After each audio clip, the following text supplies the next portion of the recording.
Praise the lord. Hallelujah, hallelujah. కూడి వచ్చిన మనందరం కూడా లేచి నిలబడి కొన్ని నిమిషాలు దేవుడిని ఆరాధన చేద్దాం. మన మధ్యలో దైవజనులు జాన్ పాల్ గారు ఉన్నారు. వారు మనల్ని ఆరాధనలో నడిపిస్తారు. అందరూ కూడా లేచి నిలబడి కొన్ని నిమిషాలు హృదయపూర్వకంగా ఆయన సన్నిధిలో ఈ 8వ రోజు కూడికలో కూడా పూర్ణ మనసుతో పూర్ణ ఆత్మతో ఆయన ఆరాధన చేద్దాం. అందరూ కూడా లేచి నిలబడి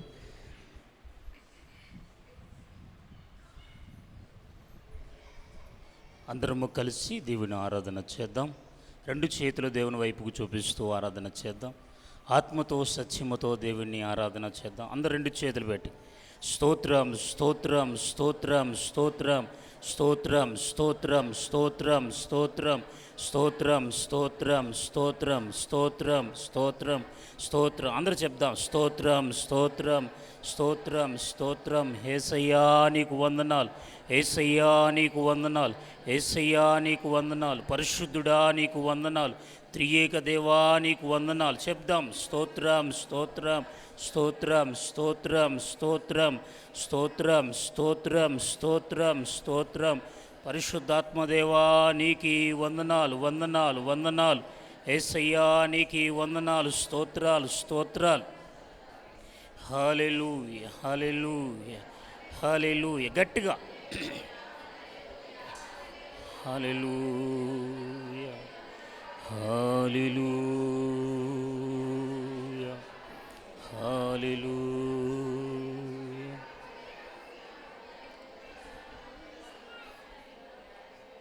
నిన్ను మాత్రమే నేనమ్మానయ్యా, నీవు మాత్రమే నా ధైర్యం యేసయ్యా, నిన్ను మాత్రమే నేనమ్మానయ్యా, నీవు మాత్రమే నా ధైర్యం యేసయ్యా. నీ బాహుబలమే నడిపించును, నా స్థితులన్నిటినీ సరిచేయును. నీ బాహుబలమే నడిపించును, నా స్థితులన్నిటినీ సరిచేయును. కృప చూపువాడవయ్యా, నీ పిల్లలకు కృప చూపువాడవయ్యా. అందరూ చెప్తాం. కృప చూపువాడవయ్యా, నీ పిల్లలకు కృప చూపువాడవయ్యా. నిన్ను మాత్రమే నేనమ్మానయ్యా, నీవు మాత్రమే నా ధైర్యం యేసయ్యా.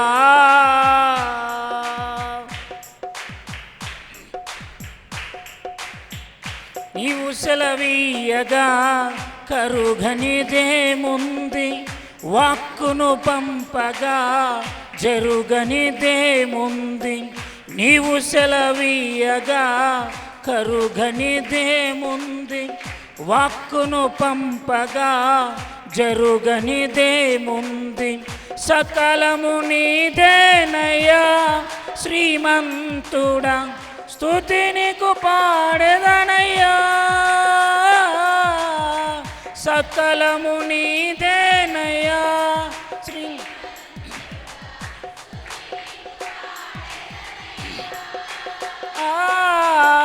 సమకూర్చువాడవయ్యా, నీ పిల్లలకు సమకూర్చువాడవయ్యా. నిన్ను మాత్రమే నేనమ్మానయ్యా, నీవు మాత్రమే నా ధైర్యం యేసయ్యా. మరొకసారి. నిన్ను మాత్రమే నేనమ్మానయ్యా, నీవు మాత్రమే నా ధైర్యం యేసయ్యా.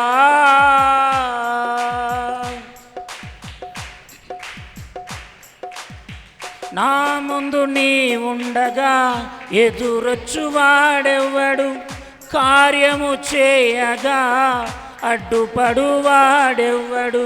నా ముందు నీ ఉండగా ఎదురొచ్చువాడెవ్వడు, కార్యము చేయగా అడ్డుపడువాడెవ్వడు. యుద్ధము నీదేనయ్యా ఓ శూరుడా, ముందుకు సాగెదనయ్యా. మరొకసారి, యుద్ధము నీదేనయ్యా ఓ శూరుడా,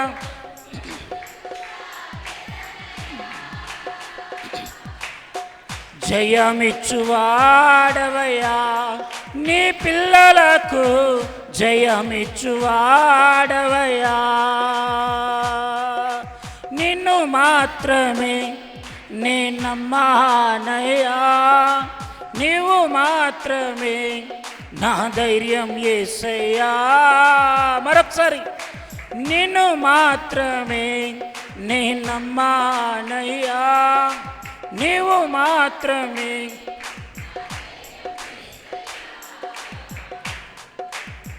నీవు కరుణించగా కాదను వాడెవ్వడు, శక్తితో నింపగా ఓడించువాడెవ్వడు. నీవు కరుణించగా కాదను వాడెవ్వడు, శక్తితో నింపగా ఓడించువాడెవ్వడు. సాయము నీదేనయ్యా సహాయకుడా, నీలో దాగెదనయ్యా. సాయము నీదేనయ్యా, నీలో దాగెదనయ్యా. బలమిచ్చువాడవయ్యా నీ పిల్లలకు, బలమిచ్చువాడవయ్యా. కృప చూపువాడవయ్యా నీ పిల్లలకు, కృప చూపువాడవయ్యా. సమకూర్చువాడవయ్యా నీ పిల్లలకు, సమకూర్చువాడవయ్యా. జయమిచ్చువాడవయ్యా నీ పిల్లలకు, జయమిచ్చువాడవయ్యా. నిన్ను మాత్రమే నే నమ్మానయ్యా, నీవు మాత్రమే నా ధైర్యం యేసయ్యా. నిన్ను మాత్రమే నే నమ్మానయ్యా, నీవు మాత్రమే నా ధైర్యం యేసయ్యా. నీ బాహుబలమే నడిపించును, నా స్థితులన్నిటినీ సరిచేయును. నీ బాహుబలమే నడిపించును, నా స్థితులన్నిటినీ సరిచేయును. అందరూ కృప నీ పిల్లలకు, కృప చూపువాడవయ్యా, కృప చూపువాడవయ్యా. అందరూ చెప్తామా? వాడవయ్యా, కృప చూపువాడవయ్యా నీ పిల్లలకు, కృప చూపువాడవయ్యా.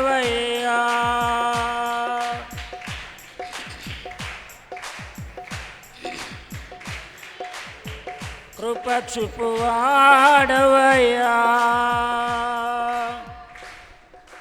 పరిశుద్ధుడు అయిన ప్రేమ కలిగిన మా తండ్రి, దేవా నీకు వందనాలు, స్తోత్రాలు ప్రభువా. కూడొచ్చిన నిబిడందరినీ ప్రభువా, అయ్యా నాయన నీ ఆత్మచేత నింపినందుకు వందనాలు. మా అందరి మీద నీ కృప చూపిస్తున్నందుకు వందనాలు. మమ్మల్ని అందరినీ సమకూర్చినందుకు వందనాలు ప్రభువా. మా అందరికీ జయాన్ని ఇచ్చినందుకు వందనాలు ప్రభు.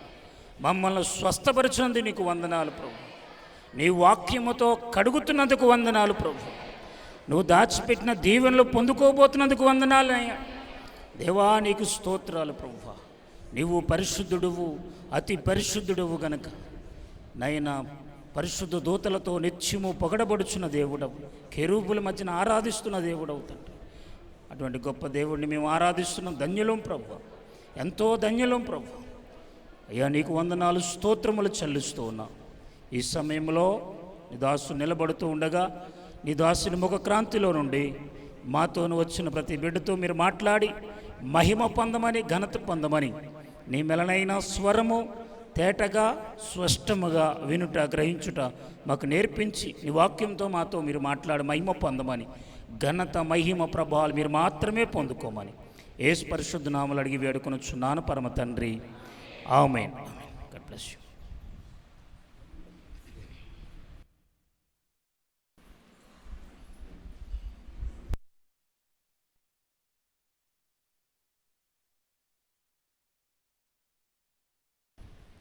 Praise the lord. హల్లెలూయా. రెండు చేతులు పైకెత్తి గట్టిగా దేవుని స్తోత్రం చెప్దామండి. ఇంకా అక్కడ లైట్లు వేయాలి, చీకటిగా ఉంది వెనక భాగం అంతా, లైట్లు వేయాలి. మంచి దేని బిడ్డారా, దేవుని మహాకృపను బట్టి ఈ 21 రోజుల ఉపవాస దీక్ష కూడిక 8వ రోజుల్లో దేవుడు మనల్ని ప్రవేశపెట్టిన విధానాన్ని బట్టి మరొకసారి దేవుని స్తోత్రం చెప్దామండి. మరి మీకు ముందుగా రాత్రి తెలియజేశాను, రేపటి దినాన దైవ సేవకులు మన మధ్యకి ఆహ్వానిద్దామని.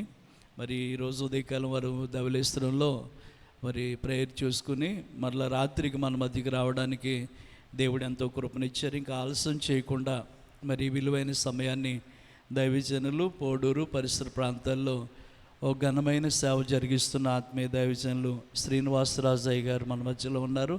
వారిని ప్రేమతో వేదిక మీదకి ఆహ్వానిస్తూ ఈ సమయాన్ని వారికి అప్పగిందాం.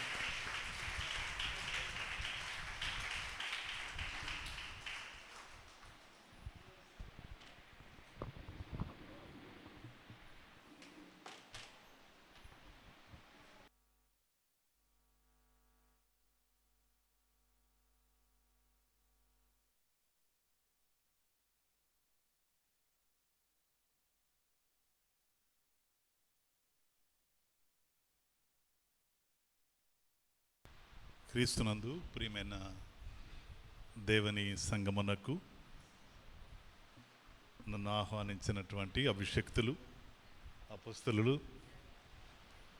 మార్కాయి గారిని బట్టి, అలాగే అభిషక్తురాలు రోజామ్ గారిని బట్టి, అలాగే తోటి దైవజనులు జోసఫ్ గారిని బట్టి, జాన్ పాల్ గారిని బట్టి, సన్నీని బట్టి, అలాగే మీ అందరి పెద్దల సహకారాన్ని బట్టి 21 రోజులు ఉపవాస కూడికలో పాల్గొంటున్న మిమ్మును బట్టి హల్లెలూయా. మా అందరికంటే మీరే ముఖ్యమైన వారు. మేమేంటంటే కేవలము మిమ్మలను బలపరచాలి అన్నటే కాదు, మీ యొక్క ఆధ్యాత్మిక జీవితంలో మీ తృష్ణ 21 రోజులు ఆశీర్వాదంగా ఉండాలని మనం చేస్తున్నాం. ఇంకా 8 రోజులు అయినాయి, 12 రోజులు ఇక సంఘంలో గడవాలి. మేము 4 సంవత్సరాల క్రితం ప్రారంభించాం 21 రోజుల ఉపవాస కూడిక. అద్భుతాలు జరుగుతున్నాయి, ఆశ్చర్యకార్యాలు జరుగుతున్నాయి. మీ పాస్టర్ గారు చెప్పిన వెంటనే అనిపించింది దేవుడు గొప్ప దర్శనం ఇవ్వబోతున్నాడు. హల్లెలూయా. ఈ విశాలమైన మందిరంలో దేవుణ్ణి ఆరాధిస్తే ఈ మందిరమే సరిపోనంతగా జనం వచ్చుదురుగాక. కనుక ఏ ఊళ్ళోనైనా ఆటంకపరిచేవారు ఉంటారు, ఆటంకపరిచేవారు దేవుని దగ్గరికి వస్తారు. హల్లెలూయా. ఎవరైతే సౌండ్ ఉందనో, ఎవరైతే మాకు ఇబ్బంది అన్న అంటే వస్తారు చూడండి, వారి పేర్లు ఇప్పుడే రాసి పెట్టుకోండి బ్రదర్. ఎవరైతే మందిరానికి వచ్చి సౌండ్ తగ్గించండి అయ్యా తగ్గించండి అంటారు కదా, వారి పేర్లు మీరు రాసుకోండి. రాబోయే రోజుల్లో వాళ్ళే ముందు వరుసలో ఉంటారు. కనుక మనం ఎవరిని విమర్శించకూడదు. కొద్దిపాటి సౌండ్ అయినా చాలు, మనకి వినపడిలా ఉంటే చాలు. దేవుడు అద్భుతం చేస్తాడు. 21 రోజుల్లో కూడికలు అద్భుతాలు జరగకుండా ఉండటం కోసం సాతానుడు ప్రయత్నం చేస్తాడు. కానీ మనము నిలబడదాం. దేవుడు అద్భుతం చేస్తున్నాడు. మీ పాస్టర్ గారు గొప్ప దైవజనులు. మీ పాస్టర్ గారు 21 రోజులు కాదు 41 రోజులు చెప్పినా వింటారు మీరు. హల్లెలూయా. కానీ ఎందుకో మాలాంటి దైవజనులు కూడా ఈ సహవాసంలో వాడుకుంటే ఆశీర్వాదం అని తలంచారు ఆయన. కనుక నేను చెప్తున్నాను వినండి, మా సంఘాలు అన్ని సంఘాలకు వచ్చారు ఆయన. ఈయన వచ్చారంటే చాలు ఆశీర్వాదం. మార్క్ అన్నయ్య గారు వచ్చారంటే, ఎందుకనంటే నన్ను అందరూ శ్రీనన్నయ్య గారు అంటారు. నా పేరు శ్రీనివాసరాజు, మా సంఘం అంతా అన్నయ్య గారు అంటారు. చిన్నోళ్ళు ఏంటి పెద్దోళ్ళు ఏంటి అందరూ. శ్రీనన్నయ్య గారు అన్నయ్య గారి తర్వాత అనుకున్నాం, కానీ అన్నయ్య గారి కంటే ముందు వరుసలో ఉన్నారు ఆయన. హల్లెలూయా. దేవుడి చిత్తం, దేవుని చిత్తము అలా ఉంటుంది. కనుక ప్రార్థన చేద్దాం, సూటిగా వాక్యంలోనికి వెళ్ళిపోదాం. 18వ అధ్యాయము ఆదికాండం, మీకు అందరూ తెలిసిపోద్ది వాక్యం. 18వ అధ్యాయం తీసుకోండి, 18వ అధ్యాయం తీసి పెట్టుకోండి, అందరూ తీసి పెట్టుకోండి. భలే ఉంటుంది ఈ అధ్యాయములో అబ్రహాము గురించి తెలుసుకుంటే మీరు ఎందుకు 21 రోజులు కూడిక చేస్తున్నారో అర్థమైపోద్ది మీకు. హల్లెలూయా. అబ్రహాము కొరకు తన సమాచారం అంతా కూడా 18వ అధ్యాయం చూద్దాం. చదవండి, మొదటి వచనం చదవండి. మరియు మమ్రే దగ్గరనున్న సింధూరు వనములో అబ్రహాము ఎండవేళ గుడారము ద్వారము అందు కూర్చొని ఉన్నప్పుడు యెహోవా అతనికి, హల్లెలూయా. ఇలా చూడండి, బైబిల్తో పని లేదు, మీరు వినటమే, నేను చెప్తూనే ఉంటాను. దేవుడిచ్చేటువంటి దర్శనము అలాగే ఉంటుంది. మీరందరూ నా వైపు చూశారనుకోండి, దేవుడు ఆత్మ మీ మధ్య అల్లాడుతుంది. కాబట్టి దేవుని యొక్క తృష్ణలో మనం అందరము ఐక్యమవుతాం. ప్రియమైన దేవుని బిడ్డలారా, ఈ అంశము అబ్రహాము ఎండవేళ గుడారంలో కూర్చుని ఉన్నాడు. మనము సాయంకాలం వేళ దేవుని మందిరంలో కూర్చొని ఎదురు చూస్తున్న ఎవరి కొరకు? దేవాది దేవుణ్ణి స్తుతిస్తున్నాం. కనుక ఈ మాటలు చాలా జాగ్రత్తగా వినాలి మీరు. అబ్రహాము కూర్చొని ఉన్నాడు. ఆ రోజు దేవుడు పంపించినటువంటి దేవుని దూతలు లేక దేవుడే అక్కడికి వచ్చాడు. వచ్చిన వెంటనే అబ్రహాము దేవుడు నా ఇంటికి వచ్చాడని గుర్తుపట్టాడు. మొదట దేవుడు నా ఇంటికి వచ్చాడు. ఈరోజు దేవుడు నాతో ఉన్నాడు, ఈరోజు నాతో ఉన్నాడు. 8 రోజులు ఉన్నాడు, ఇక 10 రోజులు కూడా ఉంటాడు అనే ఉద్దేశం మీరు వచ్చినట్లయితే అబ్రహాము ఎలా ఎదురు చూశాడో మనం కూడా అలాంటి వారం అవుతాం. హల్లెలూయా. ఆయన ఎదురు చూస్తే యేసుప్రభు వారు వచ్చారు. దేవుడు అక్కడికి వచ్చినారు. వచ్చిన వెంటనే ఆయన ఏం చేశాడంటే పరిగెత్తుకుని వెళ్ళాడు. అబ్రహాము వయసు ఎంత అంటే 100 సంవత్సరాలు. అప్పుడు 100 సంవత్సరాలు. బైబిల్ చూడండి, పరిగెత్తుకుని వెళ్ళాడు. మనమున్నాం, మీరు ఎవరు బాధపడద్దు. మా చర్చిలో కూడా సగం మంది కుర్చీలో కూర్చుంటారు. ఎందుకంటే మన పరిస్థితుల ప్రభావం బట్టి, బలహీనతను బట్టి, మోకాళ్ళ నొప్పులు బట్టి కూర్చుంటే తప్పు కాదు. కానీ అబ్రహాము 100 సంవత్సరాల వయసు ఉన్నవారు. ఇక్కడ ఎవరైనా 100 సంవత్సరాలు ఉన్న ఉన్నారా? ఒకవేళ పరిగెట్టగలరా? 100 సంవత్సరాల వయసు ఉన్నటువంటి అబ్రహాము పరిగెత్తుకుంటూ దేవుని దగ్గరికి వచ్చాడు. దాని అర్థం ఏంటంటే మీరు ఈ 12 రోజులు త్వరపడి రండి. ఈ 12 రోజులు ఈ రోజు వరకు వదిలిపెట్టండి. రేపు మొదట ప్రార్థనకి వచ్చి కూర్చోండి. దేవుడు అద్భుతం చేయబోతున్నాడు. దేవుడు ఆశ్చర్యకాలు చేయాలంటే నీవు త్వరితముగా దేవుని దగ్గరికి రావాలి. మనమందరం ఆశీర్వదించబడతామని మీరు ఆశీర్వదించబడితే దైవజనుడు ఆశీర్వదించబడతాడు. మనం ఆశీర్వదించబడాలి. కనుక అబ్రహాము దగ్గరికి అని వచ్చాడు. అబ్రహాము గుర్తుపట్టాడు. మనము చాలామంది యేసు ప్రభువుని తెలుసుకుంటాం, కానీ దేవుడు చేసే కార్యాలను, దేవుడు చేసిన అద్భుతాలను మనం గుర్తించలేకపోతున్నాం. మనం గుర్తించాలి. ప్రియమైన దేవుని బిడ్డలారా, అబ్రహాము గుర్తించాడు. అబ్రహాము గుర్తించాడు, అంత మాత్రమే కాదు, ఆయన గుర్తించాడన్న మాటకు ఒక ఉదాహరణ చెప్తాను మీకు. నేను 2017లో పబ్లిక్ మీటింగ్లో స్ట్రోక్ వచ్చింది నాకు. ఇదివరకు చాలా బలంగా ఉండేవాడిని. అప్పుడు కోమలోకి వెళ్ళిపోయాను, రాజమండ్రి హాస్పిటల్లో ఉన్నాను. కోమలోంచి ఇంటికి వెళ్ళిపోయిన తర్వాత నా నోరు పనిచేయట్లేదు, చేతి పనిచేయట్లేదు, కాలు పనిచేయట్లేదు. ఆ టైంలో ప్రార్థన చేస్తూ ఉన్నాను.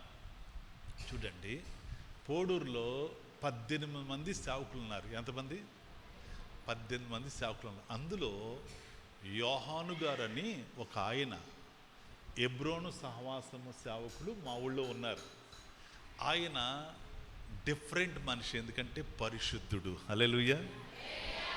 మా అందరికంటే చాలా పరిశుద్ధుడమ్మ, ఎందుకంటే ఆయన సాక్ష్యం అలాంటిది. ఆయన ఎవరు మాట్లాడినా ఆయన ధ్యానంలో వెళ్ళిపోతూ ఉంటాడు. ఆయన డిఫరెంట్ మనిషి. ఆయన ఎవరితోనూ మాట్లాడు, ఏ సేవకుడితో మాట్లాడు, కానీ దేవుని సువార్త చేస్తూ ఉన్నారు. ఆయన మధ్యాహ్నం ఎండవేళ బైబిల్ చదువుకుంటున్నాడు. ఎండవేళ బైబిల్ చదువుకుంటుంటే ఎవరో పిలిచినట్లుగా యోహాను యోహాను అని పిలుస్తున్నారంట.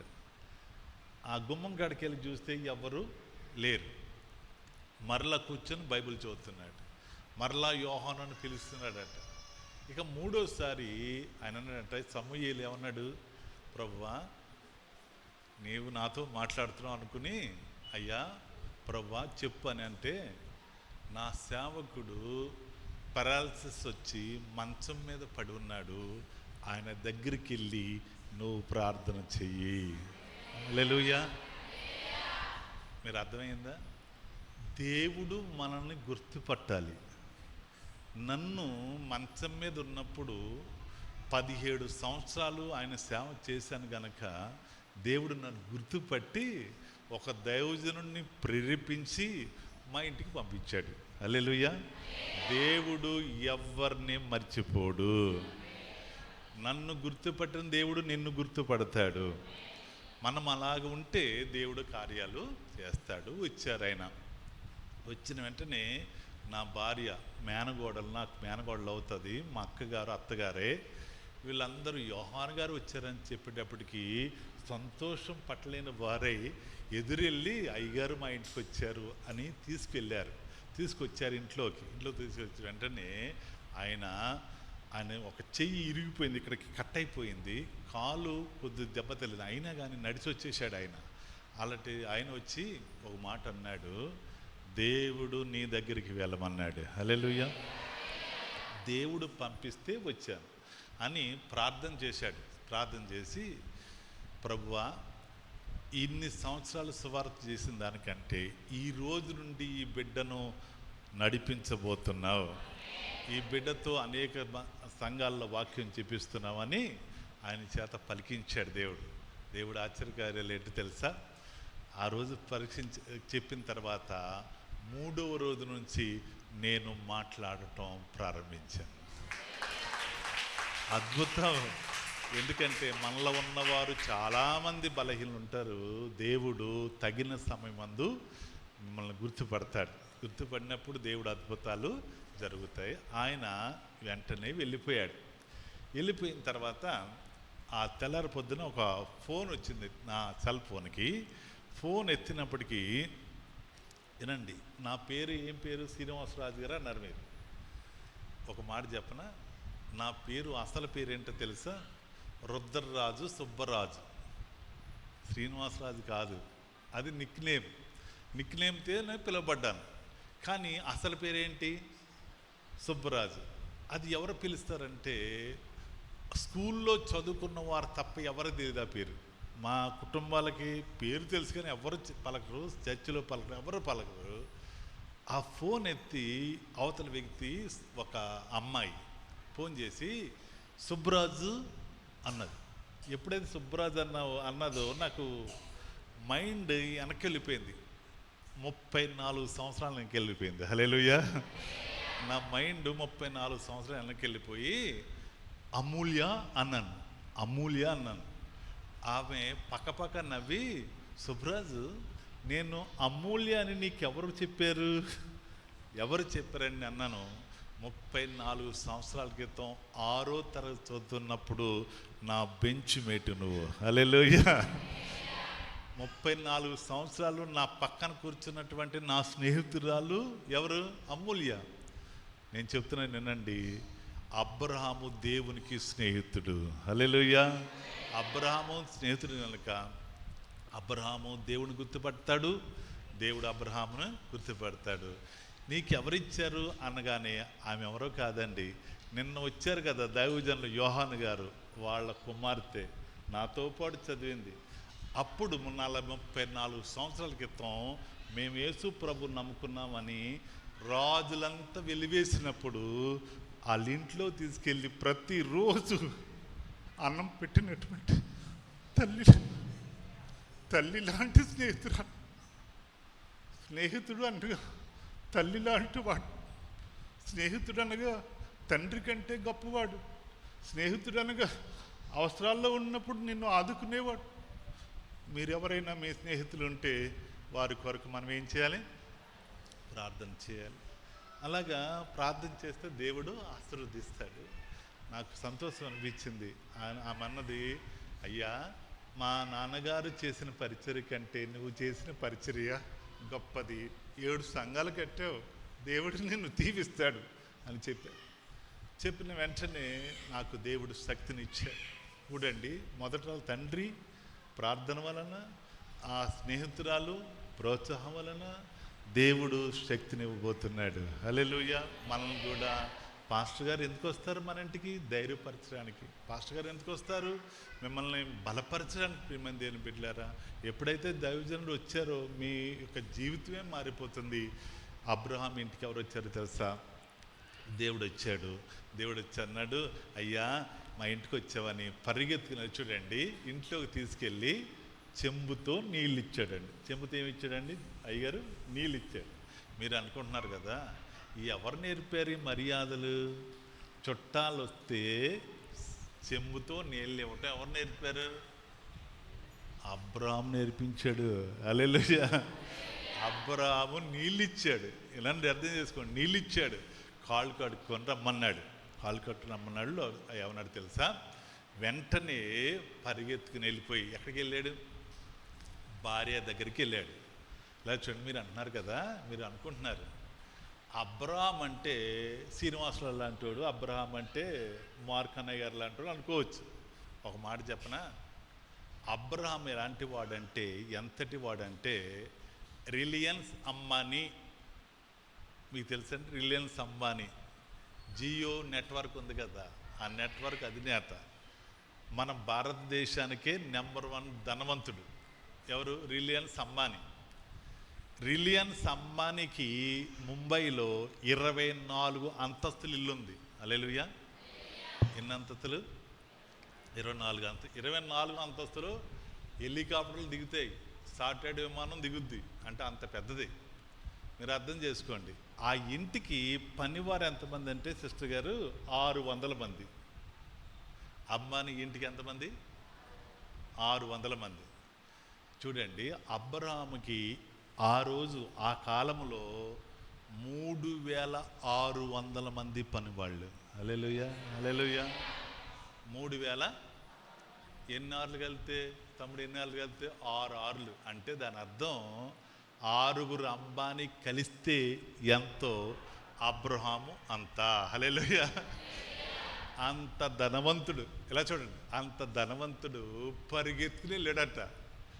మనం 1 ఎకరం ఉందనుకోండి, చెప్పండి, 1 ఎకరం ఉందనుకోండి, ఒకవేళ దేవుడు 2 ఇల్లు ఇచ్చాడు అనుకోండి, మనం ఏం చేస్తాం? కళ్ళు నెత్తి మీదకి వెళ్ళిపోతాం. అంటే మీరు చాలా మంచోళ్ళు, మీరు వెళ్తారని కాదు, మన ఉద్దేశం అలా ఉంటుంది. కానీ అబ్రహాము 6 అంబానీలు కలిస్తే ఎంతో అంత ధనవంతుడు. మొదటగా పరిగెత్తుకుని వెళ్ళాడు. వెళ్ళిన తర్వాత మళ్ళీ ఇప్పుడు ఎక్కడికి వెళ్ళాడు తెలుసా? ఇంట్లో ఎవరున్నారు చెప్పాలి. ఇంట్లో ఎవరున్నారు బ్రదర్? షారా. ఒక సీక్రెట్ చెప్తాను వినండి.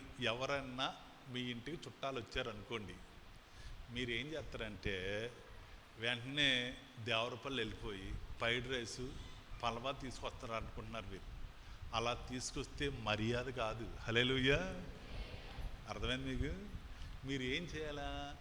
కట్టుకున్న భార్య దగ్గరికి వెళ్ళాలి, ఖచ్చితంగా వెళ్ళాలి. వెళ్ళి మన ఇంటికి గొప్ప దైవజనులు వచ్చారు, దేవుడే వచ్చాడు, నువ్వు ఏం చేస్తావంటే ఎన్ని మానికలు కొలత ఇచ్చాడు, ఇన్ని మానికలు పిండి తీసుకొని కలిపి, ఎవరు చెప్తున్నారు? అబ్రాహాం ఎవరు చెప్తున్నారు చెప్పాలి. అదే మీరైతేనే ఏమంటుంది తెలుసా? రోజు మరి నువ్వే కలుపుతున్నావు పిండి, అంతేనా? సారా ఏమనాలి? రోజు నువ్వు కలుపుతున్నావు ఏంటయ్యా, నాకు లెక్కలు చెప్తున్నావు అలా వెళ్తే కదమ్మా, నిజం కదా? కానీ అబ్రాహాము ఉద్దేశం ఏంటంటే వచ్చిన వారెవరు? దేవుడు. కనుక ఈయన ఏం చేశాడంటే తన భార్య దగ్గరికి వెళ్ళి చెప్పాడు. ప్రతి యజమాని కూడా భార్య దగ్గరికి వెళ్ళి సంభాషించాలి మొదట. హల్లెలూయా. చుట్టాలు వచ్చినా, బంధువులు వచ్చినా, స్నేహితులు వచ్చినా, ఎవరు వచ్చినా మీరు మంచి కార్యం చేయాలంటే మొదట ఏం చేయాలి తెలుసా? మీరు మీ భార్య ఆలోచించాలి. మీరు కూడా చెప్తున్నారండి, మొదట మీ భర్తతోనే ఆలోచించాలి. హల్లెలూయా. అలా ఆలోచిస్తే అబ్రహాము కుటుంబం ఎలాగ దీవించబడిందో మీరు కూడా అలా దీవించబడుదురుగాక. చూడండి ఎంత చక్కగా ఉందో. ఏమన్నాడు తెలుసా? పిండి తీసి నువ్వు రొట్టెలు చెయ్యి, నేను పొలంలోకి వెళ్తానని. మళ్ళీ ఏం చేశాడు? పరిగెత్తుకుని వెళ్ళాడంట. ఎన్ని సంవత్సరాలు వేసని చెప్పాను? పరిగెత్తుకుని వెళ్ళి, చూడండి లేగదోళ్ళు, అయ్యారు లేగదోళ్ళు. మీరు రైతులు చాలామంది ఉన్నారు ఇక్కడ. మీరు ఆవు దూడని, లేగ దూడని, పాలు తాగే దూడని పాలు విడిచిపెట్టిన తర్వాత కట్టగలరా మీరు అసలు? ఎందుకంటే లేగ దూడని ఎవరో పట్టుకోలేరు. అబ్రహాం ఏం చేశాడు తెలుసా? లేగ దూడ కొరకు పరిగెత్తాడట. హల్లెలూయా. లేగ దూడను మేలైన దానిని తెచ్చి దేవుడికి పట్టుకొచ్చాడు. ఇలాంటి పట్టుకొచ్చి ఏం చేశాడంటే ఇలా చూడండి, మర్యాద చేశాడు. నీ ఇల్లు ఆశీర్వదించబడాలంటే ప్రార్థన చేయాలి, రైట్. నీ ఇంటి ఆశీర్వదించబడాలంటే వాక్యం చదవాలి. మీ ఇల్లు ఆశీర్వదించబడాలంటే వాక్యం వినాలా, పరిచర్య చేయాలి, అన్నీ ఉంటాయి భాగం.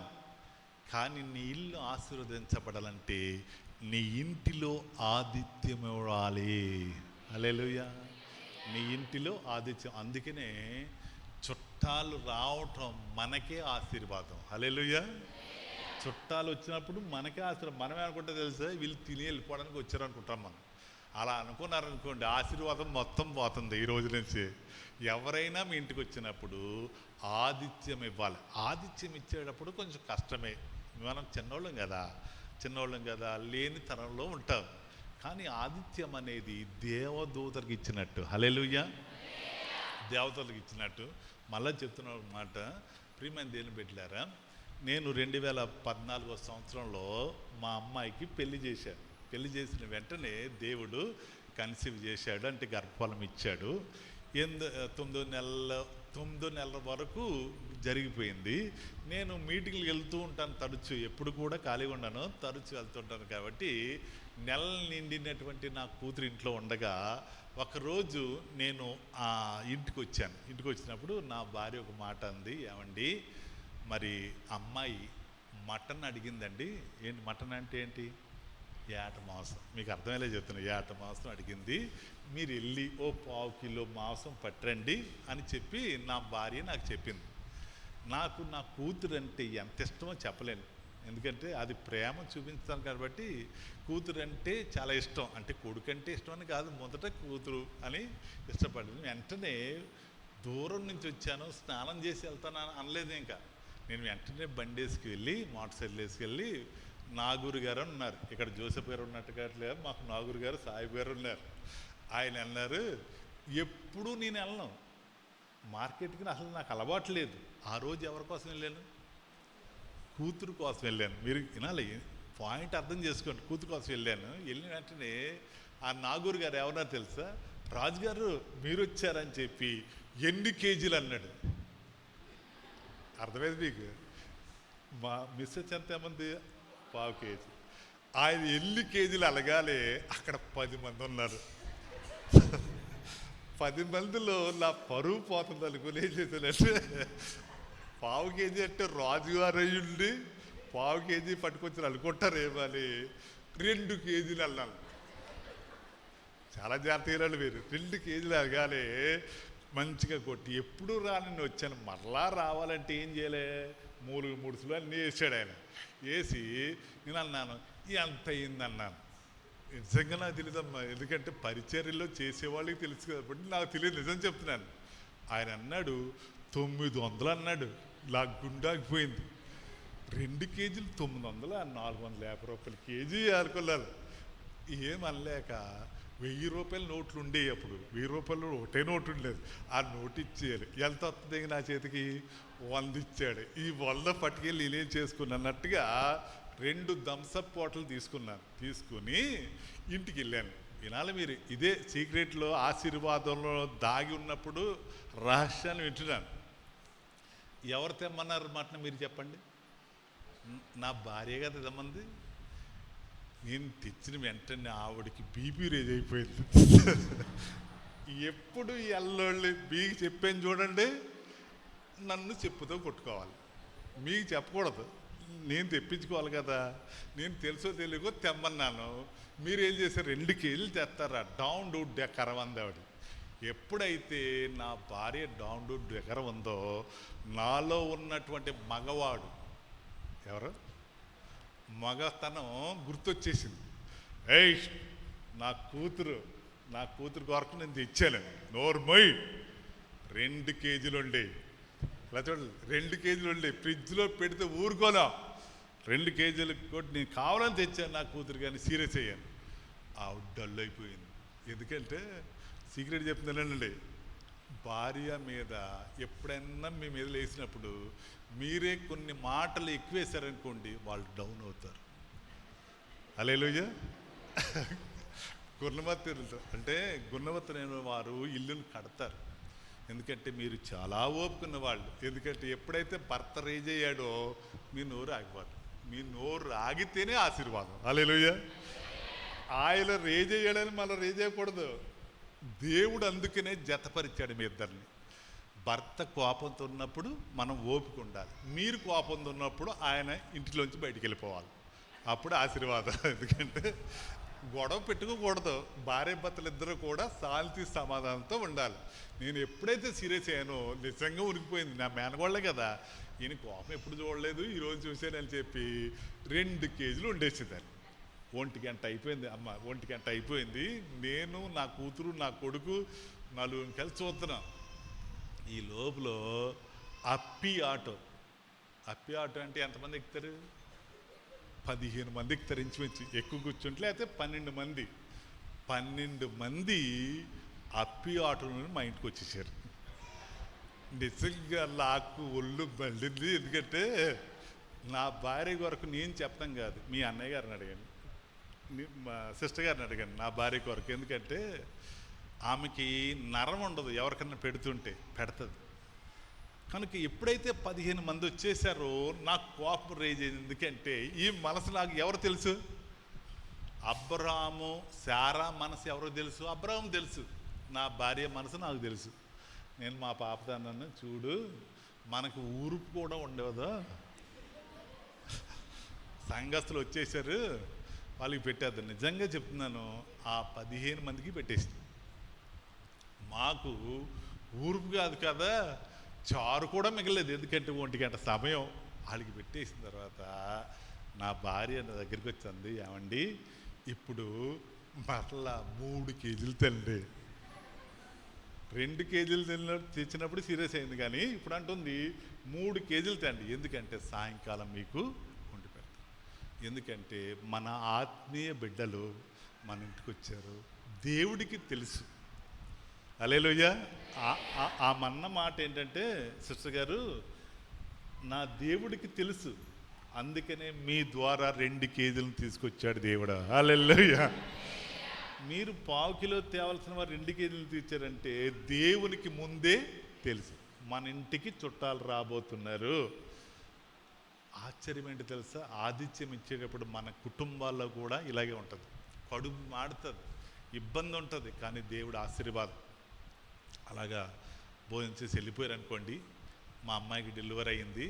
డెలివరీ అయిన వెంటనే చూడండి చాలా విచిత్రంగా ఉంటాయి.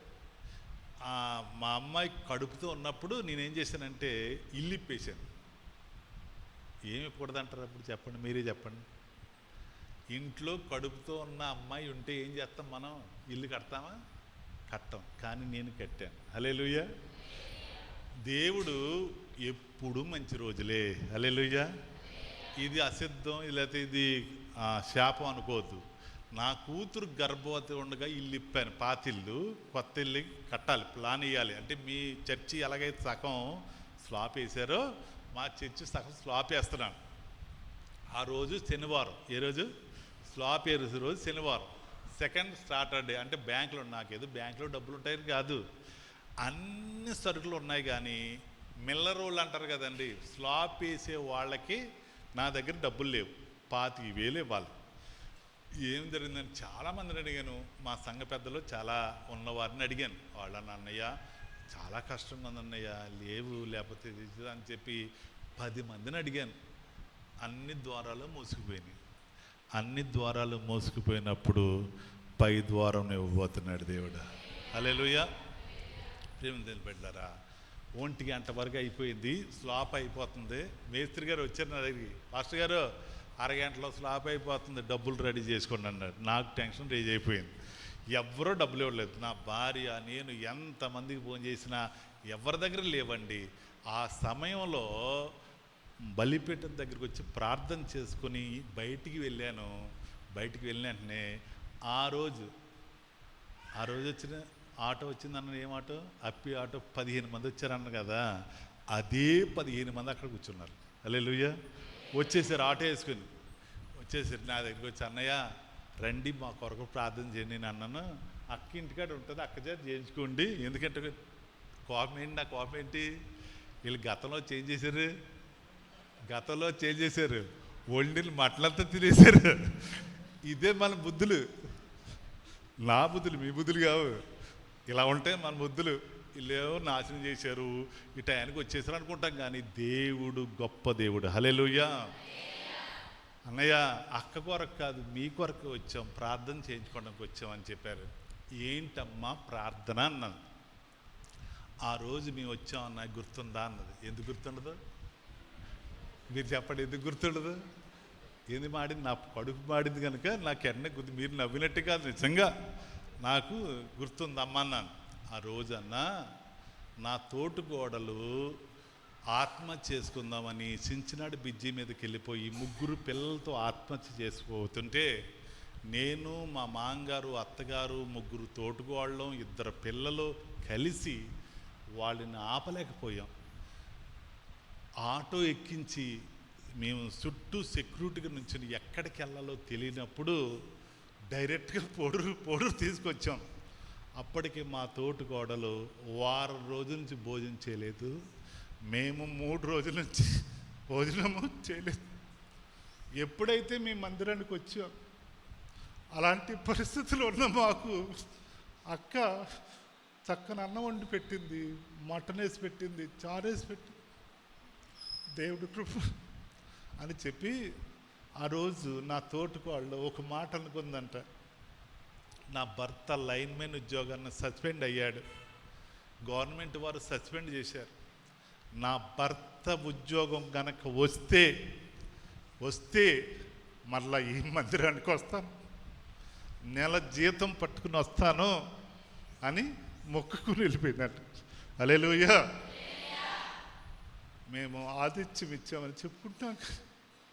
మా అవసరత 3 నెలల తర్వాత 25,000 అవసరం నీకు అని దేవుడు గుర్తు చేసినప్పుడు ఎప్పుడు ఏడుస్తానుంటాను.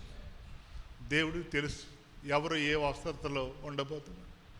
చూడండి అమ్మా, ఎవరైనా ఆదివారం తీసుకొస్తారు కదా కానుక, ఇవాళ శనివారం ఎందుకు తీసుకొచ్చావు అని అడిగాను, సాక్ష్యం కోసం అడిగాను. అన్నయ్య నేను మొదట ఆదివారం కదా, రేపే తీసుకెళ్దాం అని అన్నాను. నా తోటికోళ్ళు దేవుడు నడిపిస్తున్నాడు. ఇప్పుడే ఇమ్మని చెప్తున్నాడు, ఇప్పుడే ఇమ్మని చెప్తున్నాడు అని చెప్పింది. ప్రియమైన దేవుని బిడ్డలారా, ఆ రోజు ఆ 25,000 చేతిలో పెట్టింది, ప్రార్థన చేశాను. మేస్త్రి గారు వచ్చారు, డబ్బులు అన్నారు. ఈ 25 దేవుడు ద్వారాలు మూసాడంటే దాని అర్థం ద్వారం తెరవబోతున్నాడు. మీరు ఎప్పుడైనా సరే అప్పు పుట్టలేదని ఏడ్చారా? దేవుడు అద్భుతం చేయబోతున్నాడు. కష్టాల్లో ఉన్నారా? ఇబ్బందులో ఉన్నారా? ద్వారాలు మూసారని బాధపడుతున్నారా? మన దేవుడు మూతబడిన ద్వారాలు తెరిచేవాడు. ప్రార్థన చేస్తే దేవుడు ఎలా ఇస్తాడు? నువ్వు గతంలో చేసిన మర్యాద ఆతిథ్యాన్ని దేవుడు ఫలింపజేసి నీకివ్వబోతున్నాడు. అంటే ఆతిథ్యం ఇవ్వటం మంచిదా చెడ్డదా? అది ప్రతి కుటుంబం, చిన్నవారేమి పెద్దవారేమి ఆతిథ్యం ఇవ్వాలి. ఆతిథ్యం ఇవ్వాలి తెలుసా? మన తోటికోడలికి ఇవ్వాలి, ఆడబడుసుకి ఇవ్వాలా, బామ్మర్దికి ఇవ్వాలా, మన చుట్టాలకి ఇవ్వాలా, మన చుట్టాలే కదా బంధువులకి ఇవ్వాలా, స్నేహితులు ఇవ్వాలా. నువ్వు ఆతిథ్యం ఇవ్వటం నేర్చుకుంటే దేవుడు ఆశీర్వాదం ఇంటిలో ఉండబోతున్నది. అబ్రహాము ఆతిథ్యం ఇవ్వటం నేర్చుకున్నాడు గనుకనే ఆ విశ్వాసులందరికీ జనములకు తండ్రిగా పిలువబడ్డాడు. దేవుడు నిన్ను కూడా పిలుస్తున్నాడు. ఆతిథ్యం ఇవ్వాలి. ప్రియమైన దేవుని బిడ్డలారా, ఆతిథ్యము ఎప్పుడైనా సరే దేవదూతలకు ఇచ్చినట్లుగా. ప్రియమైన దేవుని బిడ్డలారా, ఇంకో మాట చెప్పనా? ఆమె భర్త ఆ రోజున ఏం చేశారు తెలుసా? అయ్యగారండి, ఈరోజే చెరువులో బాప్తిసం ఇవ్వండి నా భర్తకి నాకు అని చెప్పింది. అన్యులైన వారు చెట్టు బజ్జీల కులంలో వాళ్ళు విగ్రహారాధన ఎంత చేస్తారో మీకు తెలుసు. ప్రియమైన దేవుని బిడ్డలారా, ఆ విగ్రహారాధికులు బాప్తిసం పొందారు. ఆ 2-3 పిల్లలను దేవుడు ఇప్పుడు ఇంజనీర్లుగా చేశాడు. దేవుడు ఆశీర్వదించాడు. ఎందుకు చెప్తున్నానంటే, వాళ్ళ ముగ్గురికి ఎక్కడున్నప్పటికీ నా కొరకు ప్రార్థన చేయని అంకులని అంటారు. వాళ్ళు చిన్న పిల్లలు ఉద్యోగాలు చేస్తూ వాళ్ళు ఎప్పుడు అవసరం హైదరాబాద్ ఎప్పుడు వెళ్ళినా నేను ఎక్కడ దిగితే అక్కడికి వస్తారు వాళ్ళు. ఎందుకంటే దేవుడు చేసిన కార్యము ఒక్కసారి చేస్తే దేవుడు 100 సార్లు మీ ఇంటికి చేస్తాడు. హల్లెలూయా. నా భార్య ఒకే ఒక్క రోజు వాళ్ళకి భోజనం పెట్టింది. ఆ కృతజ్ఞత ఎప్పటికీ మర్చిపోరండి. హల్లెలూయా. ఆతిథ్యం ఇచ్చాడు అబ్రహాం. ఆతిథ్యం ఇచ్చిన తర్వాత దేవుడు ఊరకుండుటకు నరుడు కాదు. హల్లెలూయా. మనమైతే అవసరం తీరిపోయాక తెప్పతాలు వేసేస్తాం కదా. దేవుడు ఏమంటాడు తెలుసా? దేవుడు ఆశీర్వదిస్తాడు.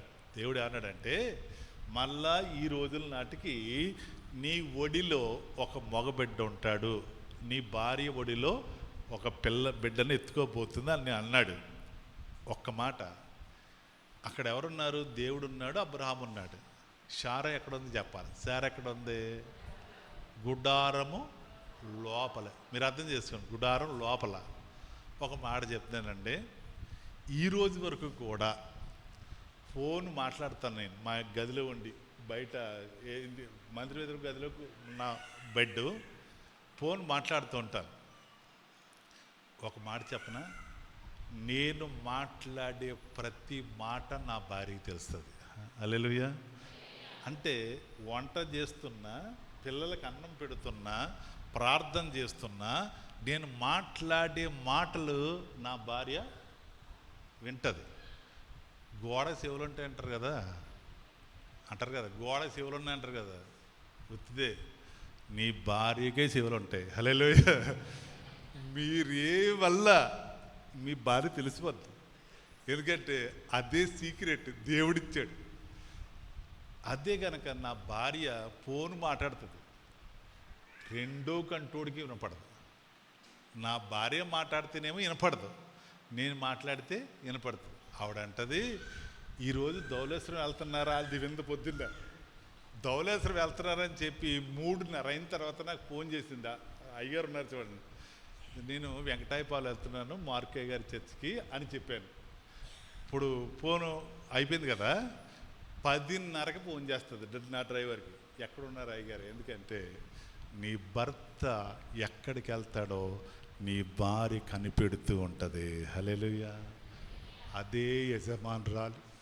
మీరు అనుకోవచ్చు ఇంట్లో వంట చేసుకుంటూ ఉంటుంది, ఇంట్లో తుడుస్తూ ఉంటుంది అనుకుంటారు, కానీ సమస్తము వాళ్ళకి తెలుసండి. మనకు తెలియదు కానీ వాళ్ళకి తెలుసు. నీ కుటుంబం కొరకు అంతటికి మీకు తెలుసు. మిమ్మల్ని కూడా గౌరవం ఇవ్వటం యజమానులుగా మన గుణం ఉండాలి. ప్రియమైన దేవుని బిడ్డలారా, అబ్రహాముతో దేవుడు మాట్లాడుతున్నాడు. శారా లోపల ఉంది కదా, ఈ మాటలన్నీ వింటుంది. అది గొప్ప సంగతి. హల్లెలూయా. దేవుడు నా భర్తతో ఏం మాట్లాడుతున్నాడో విని ఏమంది, నవ్వుకుంది. ఎటకారం కాదు, నవ్వుకుంది. అప్పుడు దేవుడు అన్నాడు, అబ్రహామా నీ భార్య నవ్వుతుంది ఏంటి అన్నాడు. హల్లెలూయా. ఆయనేమో బయట ఉన్నాడు, ఈమె లోపలుంది. దేవుడు సర్వాంతర్యామి. హల్లెలూయా. సర్వాంతర్యామి, ఎప్పుడు చూస్తూనే ఉంటాడు. ప్రియమైన దేవుని వెంట నవ్వుకుంది, బాగానే ఉంది. ఈయన ప్రార్థన చేశాడు కదా, అద్భుతం. దేవుడు కార్యాలు చేస్తాడు. బిల్లింగ్ గ్రాంగ్ గారు అని మీకు అందరూ తెలుసు, చాలామంది. బిల్లింగ్ గ్రాంగ్ గారు గొప్ప సేవకుడు, చనిపోయారు ఇప్పుడు అమ్మగారు. ఆయన సేవకి వచ్చినప్పుడు, పిలవబడలేదని, సేవకు వచ్చినప్పుడు $40 ఆయన జీతం. $40 ఎంతో నాకు తెలియదు, $40 అప్పట్లో. ఆయన అతనికి ఉన్నటువంటి ఉద్యోగాన్ని రాజీనామా చేసి, ఇలా చూడండి, ఉద్యోగాన్ని రాజీనామా చేసి దేవుని పరిచర్య చేయాలా, దేవుని సేవ చేయాలని వచ్చేసాడు. వచ్చేసిన తర్వాత 8 లక్షలు ఖర్చు పెట్టి, అయ్యారు 8 లక్షలు ఖర్చు పెట్టి సౌండ్ సిస్టమ్ కొన్నాడు. సన్నీ నీకు ఏదైనా తక్కువ వస్తే కొనేస్తావు కదా, ఆయన కూడా అంతే. సౌండ్ సిస్టమ్ అంతా కొన్నాడు. 8 లక్షలు పెట్టి కొనేసాడు. కొనేసి అమెరికాలో 26 మీటింగ్లు పెట్టాడు. ఎన్ని మీటింగ్లు? 26 మీటింగ్లు. 26 మీటింగ్లు పెట్టేటప్పటికీ 2 సంవత్సరాలు అయింది. 2 సంవత్సరాలు 26 మీటింగ్లు పెట్టేటప్పటికి డబ్బులన్నీ అయిపోయినాయి. ఏది? డబ్బులన్నీ అయిపోయినాయి. ఎవరు పని చేశాడయ్యా? డబ్బులు అయిపోయి. దేవుడు పని చేస్తే డబ్బులు అయిపోతాయా? అది క్వశ్చన్. దేవుడు పని చేస్తే డబ్బులు అవ్వకూడదు కదా. అయిపోయింది. ఆయన అయిపోయాక ఏమనుకున్నాడంటే, ఇండియా వాళ్ళు అంటే ఎంత పని చేసేస్తారు, నేనే అంతే పని చేసేస్తాను, మందిరాలు కలుసుకుంటాను, మీ అయ్యారు అంతే. ఎందుకంటే ఇది ఇండియన్ కల్చర్. అమెరికా కల్చర్ ఏంటంటే అప్పులు చేయరాలు, ఉన్నది ఉన్నట్టుగానే వాడతారు. డబ్బులు అయిపోయినాయి కదా, ఇంకెవరిని బదులు అడగలేదు ఆయన. ఆయన అంటే, అయ్యా ఉద్యోగం మానేసి నీ సేవ గొప్పదని 8 లక్షలు ఖర్చు పెట్టేశాను, రూపాయి లేదు ఇప్పుడు, ఇక్కడ నాకు డబ్బులు ఇచ్చేవారు ఎవరో లేరు, కనుక నీ పని నేను చెయ్యను. ఇప్పుడు ఎవరి పని? దేవుడి పని నేను చెయ్యను అని ఒక లెటర్ రాశాడు అమ్మగారు. లెటర్ రాసి ఆ బలిపీఠ మీద, ఆయన ఆరాధన చేస్తున్న మందిరంలో బలిపీఠ మీద పెట్టి మోకరించాడు. ఎందుకంటే నేను ఈ రోజు నుంచి దేవుని పని మానేస్తున్నాను, మానేసి రిజైన్ చేస్తున్నానని రిజైన్ అని రాసి బిల్లీ గ్రాంగ్ గారని సంతకం పెట్టి ప్రార్థన చేసుకుంటున్నాడు. ఈ లోపల అద్భుతం ఏంటో తెలుసా? దేవుడు ఆ లెటర్లో రిజైన్, బిల్లీ గ్రామ్ అని ఉంది కదా, రిజైన్ అనే కాడ రీజాయిన్. హల్లెలూయా. రిజైన్ అని ఈయన రాస్తే రీజాయిన్ అని ఆ లెటర్ మీద ఉంది. కళ్ళు తిరిగి చూసేటప్పటికి అక్షరాలు జరిగిపోయినాయి, పచ్చింకుతో రాసున్నాయి. ఇదేంటి, నేను రాజీనామా చేస్తే రీజాయిన్ అని ఉంచిందని ప్రార్థన చేసుకుని ఏడుస్తున్నప్పుడు అంటే, నువ్వు ఇప్పుడు అన్నాడు, ఇప్పుడు నేను పిలవకుండానే వచ్చావు సేవకే, ఇప్పుడు నేను పిలుస్తున్నాను. హల్లెలూయా. మన జీవితంలో కూడా దేవుని చిత్తము కాని కొన్ని ఉంటాయి. జోసెఫ్ గారు దేవుని చిత్తము కానివి తొలగించేస్తాడు దేవుడు. దేవుడు సన్నిధికి వచ్చి మరలా అడిగితే దేవుడు అద్భుతాలు చేస్తాడు. అలా మీ ఇళ్ళల్లో కూడా ఎటువంటి సమస్య ఉందా, ఇబ్బంది ఉందా, ఇరుకుందా? ఇప్పుడే ఈ 20 రోజుల్లోనే మోకరించి అడగండి, దేవుడు అద్భుతం చేస్తాడు. నేను ఈ పరిస్థితిలో ఉన్నాను, ఇదే పరిస్థితిలో ఉన్నాను, ఈ పరిస్థితితో వచ్చానని ప్రార్థన చేస్తే దేవుడు అద్భుతం చేస్తాడు. బిల్లీ గ్రహం గారిని అన్నాడు, రీచ్ ఆయన అన్నాడు. ఆ తర్వాత 74 సంవత్సరాలు, ఎన్ని సంవత్సరాలు? 74 సంవత్సరాలు ప్రపంచ దేశంలో 120 దేశాల్లో పరిచయం చేశాడు. మిలియన్ కోట్ల ఖర్చు పెట్టాడు సేవకి. హల్లెలూయా. చేతిలో చిల్లుగా అవ్వలేదు. ఆయన చనిపోయినప్పుడు $14 ఉందంట. $14 బ్యాంకులో ఉంది. అదే మనకైతేనా లక్షలు ఉంటాయి. దేవుడు ₹1 ఉంచాడు. దేవుని పని కోసం ఎలాగిస్తాడో అలాగే చేస్తాడు. మార్క్ అన్నయ్య గారికి అదే చెప్తున్నాడు. ఎప్పుడు కూడా మనము దేవుని పనివారము, వాళ్ళందరూ పిల్లలు. హల్లెలూయా. మీరందరూ ఎవరు? దేవుని పిల్లలు. మేమెవరు? సేవకులు. అయ్యగారు అనుకున్నది సేవకులు అంటే పరిచర్య చేసేటువంటి యాజకులు. ఏలియాకు కానీ, ఎలీషాకు కానీ, సమూయేలుకు కానీ ఎవ్వరికి ఆస్తులు ఉండవండి. సేవకుడు ఎప్పుడు కూడా నిమిత్త మాత్రమే ఉండాలా, దేవుని వాక్యం ప్రకటించాలా. మీ అన్నయ్య గారిని దేవుడు అలా నడిపించునుగాక. ఎప్పుడు ఆశీర్వాదమే, ఎప్పుడు ఉన్నట్టే ఉంటాం, కానీ దేవుడు నడిపిస్తాడు. అబ్రాహాముని, బిల్లీ గ్రహం గారిని అలా నడిపించాడు. సారా నవ్వుకుంది, అబ్రహాము బిల్లీ గారి భార్య కూడా నవ్వుకుంది. కానీ దేవుడు అద్భుతం చేశాడు కదా. ఇంకో మాట, బిల్లీ గ్రహం గారి జీవితంలో మళ్ళా సేవ విస్తరించేసిన తర్వాత అసలు మనవరాలతో మాట్లాడి ఖాళీ లేనప్పుడు ఒక తీర్మానం చేసుకున్నాడంట. ఏంటంటే సోమవారం సువార్త చేయకూడదు. అబ్బగారు వెళ్ళాలి. ఆదివారం నుండి శనివారం వరకు సువార్త చేస్తాము, సోమవారం మాత్రం సెలవు. ఎందుకంటే నా కుటుంబం కొరకు గడుపుతాను, నా భార్యతో నా మనవరాలతో గడుపుతానని బిల్లీ గ్రహం గారు దేవుడి దగ్గర పర్మిషన్ తీసుకున్నాడు. కానీ ఇవ్వలేదు. సరే దేవుడు అన్నాడు, వెళ్ళరా బాబు, మొదటి వారం కదా, నేను ఇబ్బంది పెడితే వెళ్ళమన్నాడు. బిల్లీ గ్రహం గారు ఏం చేశారంటే, ఇలా చూడండి, సెల్ ఫోన్ ఉన్నాయా? సెల్ ఫోన్ చూపించండి. సెల్ ఫోను తీసి స్విచ్ ఆఫ్ చేసేసి అక్కడ పెట్టి, అప్పుడు సెల్ ఫోన్లు ఉన్నాయి ఇక్కడ లేవు, మన ఇండియా లేవు. ఆ సెల్ ఫోన్ స్విచ్ ఆఫ్ చేసేసి ఒక రెస్టారెంట్కి వెళ్ళారు. రెస్టారెంట్కి వెళ్ళి పిల్లలతో కూర్చున్నారు ఒక టేబుల్ దగ్గర కూర్చుంటే, ఈరోజు ఫ్రీడమ్ మీతోనే ఉంటాను, 7 రోజులు సేవ చేస్తాను, 6 రోజులు సేవ చేస్తాను, 7 రోజులు మీతో ఉంటానని చెప్పాడు కదా. ప్రియమైన దేవుని బిడ్డలారా, అలా అంటుంటే ఆ హోటల్లో కాయిన్ బాక్స్ ఉంటుంది దగ్గర, ఇంతకుముందు మనకుండే కదా కాయిన్ బాక్స్, అక్కడ కాయిన్ బాక్స్ ఉంది. ఎక్కడ? అమెరికాలో హోటల్లో. ఆ హోటల్లో రింగ్ అవుతుందంటేనమ్మా, ఏ ఫోను? Coin box. ఏ సెల్ ఫోన్ అయితే సౌండ్ వినకూడదు అనుకున్నాను, ఈ గోల ఏంటారు బాబు ఇక్కడ, ఏ గోల? కాయిన్ ఫోన్ మోగుతుంది అని చెప్పి సర్వర్ ఉంటాడు కదా, సప్లై ఉంటాడు కదా, ఆయన పిలిచి, బాబు ఆ ఫోన్ మోగుతుంది ఏంటరా బాబు అని అంటే, అయ్యారు అది ఎప్పుడు మోగదండి, అది ఎందుకు మోగుతుందో తెలీదు, ఫోన్ చేస్తే వెళ్తాం కానీ ఫోన్ వస్తే ఎత్తడానికి ఉండదండి, ఏదో మోగుతుందండి మనకెందుకు అన్నాడు. మళ్ళా మోగుతుంది. ఓసారి నువ్వు ఎత్తరా బాబు అంటే, ఎందుకండి వదిలేయండి అని చెప్పాడట. ఎవరో సప్లర్. ఈయన లేచి వెళ్ళి ఫోన్ ఎత్తాడట. ఫోన్ ఎత్తిన వెంటనే, హలో బిల్లీ గ్రహం గారండి. మీకు అర్థం అవ్వలేదు? ఆ టెలిఫోన్ బూత్లో ఆ కాయిన్ బాక్స్ ఎత్తే, హలో బిల్లీ గ్రహం గారు అన్నాడంట. ఈయనకి గుండె అయిపోయిందంట. నేను బిల్లీ గ్రహం గారని నీకెవడు చెప్పాడు అన్నాడట. నువ్వెవరు అన్నాడట. నేను యాపిల్ ఫోన్ ఉంది కదా, యాపిల్ ఫోన్ సృష్టికర్తను, నా కంపెనీ అప్పుల్లో నిండిపోయింది, చనిపోదాం అనుకున్నాను, చనిపోయే ముందు బిల్లీ గ్రహం గారికి ఒక మాట చెప్పి చనిపోదాం అనుకున్నాను. ఎవరిదో? మనకు కూడా అంతే కదా, సమస్యలు వచ్చినప్పుడు, ఇబ్బందులు వచ్చినప్పుడు, ఇరుకులు వచ్చినప్పుడు దేవుని దగ్గరికి వచ్చేసి, నేను చచ్చిపోతే బాగుండు అనుకుంటున్నావా? దేవుడు నిన్ను ప్రతిస్తున్నాడు. దేవుడు సమస్తము చేయగలడు. హల్లెలూయా. వెంటనే ఆ యాపిల్ ఫోన్ అధినేత అన్నాడు, నేను అప్పులైపోయి చనిపోదాం అనుకుంటున్నాను అయ్యా, నీ ఫోన్ నెంబరు ఎలా దొరుకుతుందని చెప్పనా?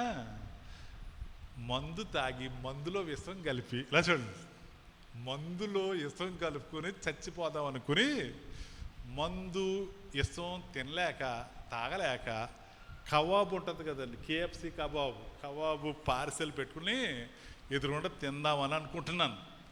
ఈ లోపల ఆ కాగితం పొట్లం కడతారు కదా, పొట్ల మీద బిలిగ్రామ్ గారి నెంబర్ అని రాసింది, వేస్ట్ పేపర్ మీద. హల్లెలూయా. మనము సువార్త సభలు పెడతాం అమ్మగారు, సువార్త సభల్లో మీరు 2-3 పట్టుకెళ్తారు, ఇద్దరే ఎవరికి ఇస్తారో తెలియదు, కానీ అది కొన్నాళ్ళకి ఎక్కడికి వెళ్ళిపోతుంది చెప్పండి మీరు? పెంటగుట్ట మీదకి వెళ్ళిపోతుంది. పెంటగుట్ట మీద పెరిగిపోయిన ఎవరో ఒకరు పొట్లం కట్టి ఇంటికి పంపిస్తారనుకుందాం. ఆ రోజు ఆ పేపర్ మీద ఉన్నటువంటి నెంబర్తో ఫోన్ చేస్తానని చెప్తే, నువ్వు ప్రార్థన చేస్తాము, దేవుడు అద్భుతం చేస్తాడు, నువ్వు ఎక్కడున్నావు అని అన్నారట. నేను న్యూయార్క్లో ఉన్నానని అవతల నుండి సమాధానం. ఈయన ఎక్కడున్నాడు? వాషింగ్టన్లో ఉన్నాడు. అంటే 600 కిలోమీటర్ల దూరంలో ఉన్నాడు. అప్పుడు ప్రార్థన చేసి అసలు ఆయన భోజనం చేయకుండా ఏమి చేయకుండా కమ్యూనికేషన్ మినిస్టర్, సొంత ఫ్రెండ్ అయిన అమెరికా కమ్యూనికేషన్ మినిస్టరు బిలింగ్రామ్ గారు ఫ్రెండ్, ఆయనకి ఫోన్ చేసి నా నెంబర్కి ఫోన్ చేస్తే ఎక్కడో టెలిఫోన్ బూత్కి వెళ్ళటం ఏంటి, వై పాజిబుల్లా కాదా అని అడిగాడు. వెంటనే 2 నిమిషాలు, మనం అయితేనా, మన ఇండియా వాళ్ళు అయితేనా, ఈ ఎంఆర్ఓ అయితేనా నెలలు తిప్పేస్తారు కదా, నెలలు తిప్పినా పనిచేయరు. అమెరికా దేశము అర్ధగంటలో సమాధానం ఇచ్చారు. ఏంటంటే కమ్యూనికేషన్ స్కిల్సే మారిపోయినాయి, చేసింది నీ ఫోన్ నెంబరే కానీ వచ్చింది కాయిన్ బాక్స్కి. దేవుడు అంతరిక్షాన్ని మార్చాడా? హల్లెలూయా. దేవుడు ప్రభుత్వాన్నే కాదు, దేవుడు అంతరిక్షంను కూడా చిన్న ప్రార్థన, ఆశ కలిగి చనిపోదా ఉన్న వ్యక్తి ఏదో ఆశ ఒక దైవజనుడితో, ఒక దేవునితో చెప్పుకుంటే నా బ్రతుకు తీరుతుందని ఆశ రక్షించింది. దానికి అంతరిక్షాన్ని మార్చే దేవుడు. ఆ ఫోన్ ఎవరికి వెళ్ళింది తెలుసా? బిలింగ్రామ్ వెళ్ళింది. అప్పుడు బిలింగ్రామ్ అన్నారు, అయ్యా నేను సువార్త చేయకుండా సెలవు తీసుకుందాం అనుకున్నాను, నేను సెలవు తీసుకున్నప్పుడు కూడా నా చేత పని చేయించావు అని అంటే దేవుడు అన్నాడు, వరే నువ్వు చనిపోయే వరకు పని చేస్తూనే ఉండాలి. హల్లెలూయా. మార్కయ్య గారు, మనం చనిపోయే వరకు పని చేస్తున్నాం, మనకు రెస్ట్ అనేది ఉండదండి. ఎందుకంటే రిటైర్మెంట్ అందరికీ ఉంటుంది, సేవకుడు మాత్రం ఉండదు. ప్రియమైన దేవుని బిడ్డలారా, అబ్రహామును అంతగా దేవుడు ప్రేమించాడు, బిలిగ్రామ్ గారిని అంతగా దేవుడు హెచ్చించాడు. ఆ యాపిల్ ఈ రోజున ప్రపంచ దేశంలో అత్యధికమైన ప్రోడక్ట్లు ఆ యాపిల్ సెల్ ఫోన్లు, యాపిల్ ల్యాప్టాప్లు. ఎందుకంటే దేవుని నమ్ముకున్న బిడ్డలు అన్యాయం ఎవరు ఉండరు. ఆయన ఒక మాట చెప్పన, యాపిల్ సృష్టికర్త ప్రపంచ దేశంలో క్రైస్తవ డినామినేషన్లు ఎన్నైతే ఉన్నాయో, సంస్థలు ఎన్నైతే ఉన్నాయో ఆ సంస్థలు అంతటికి 50% దశం భాగం ఇస్తాడు ఆయన. హల్లెలూయా. అతని సంపాదనలో 50% ఇస్తాడు. ఈ రోజున ఆశీర్వదించడానికి, దీవెనకరంగా ఉండటానికి కూడా కారణం అదొక భాగం. అబ్రహాము ఆతిథ్యం ఇచ్చాడు, అబ్రహాము ఆ వాగ్దానాన్ని పొందాడు. ఆ వాగ్దానం నెరవేర్చడానికి దేవుడు ఏం చేస్తాడు తెలుసా? అద్భుతం చేస్తాడు. వాగ్దానం అంటే జనవరి 1వ తారీఖు చేస్తాం కదండి, బైబిల్లో పెట్టుకున్నారు కదా మీరందరూ. ఆ బైబిల్ పెట్టుకున్న దాన్ని ఇప్పుడు ఇంటికి వెళ్ళిన తర్వాత రోజు ప్రార్థన చేయటం ప్రారంభించండి, దేవుడు అద్భుతం చేస్తాడు. వాగ్దానం ఇచ్చిన దేవుడు నెరవేరుస్తాడు. వాగ్దానం ఇచ్చి ప్రార్థన చేశాడు. ఏమనంటే ఆ వాగ్దానం పెడదు. ఒక సేవకుడు, చిన్న సేవకుడు వాగ్దానం పట్టుకుని, అయ్యా 20 మందే ఉన్నారు కానీ దేవుడు నాకు వాగ్దానం ఇచ్చాడు, 1000 మందిలో వాక్యం చెప్తావు ఈ సంవత్సరం అని. ఎవరికి ఇచ్చాడు? దేవుడు సేవకుడు ఇచ్చాడు. ఆ వాగ్దానం చేత పట్టుకుని జనవరి నెల మొదలుకొని జూలై నెల చివరి వరకు చేశాడు. ఆగస్టు నెల వచ్చేది ఏమొస్తాయి? ఆగస్టు నెల వర్షాలు వస్తాయి కదా, మరి పబ్లిక్ మీటింగ్లు ఆగిపోతాయి కదా, నేను ఎక్కడ వాక్యం చెప్పేది అనుకుని ఈ ఆగస్టు నెల ఎప్పుడైతే వచ్చిందో ఈయన సైలెంట్ అయిపోయాడట, ప్రార్థన చేయడం మానేశాడట. సంఘం మాత్రం అక్టోబర్ నెల వచ్చే వరకు సేవకుడు కొరకు ప్రార్థన చేస్తున్నారంట. హల్లెలూయా. మా అయ్యగారిని జనం మధ్య అనేక మంది జనం మధ్య వాక్యం వినిపిస్తానని వాగ్దానం ఇచ్చా కదా, నెరవేర్చమని ప్రార్థన చేస్తే అక్టోబర్ మొదటి వారంలో బొంబాయి నుంచి ఒక లెటర్ వచ్చిందంట.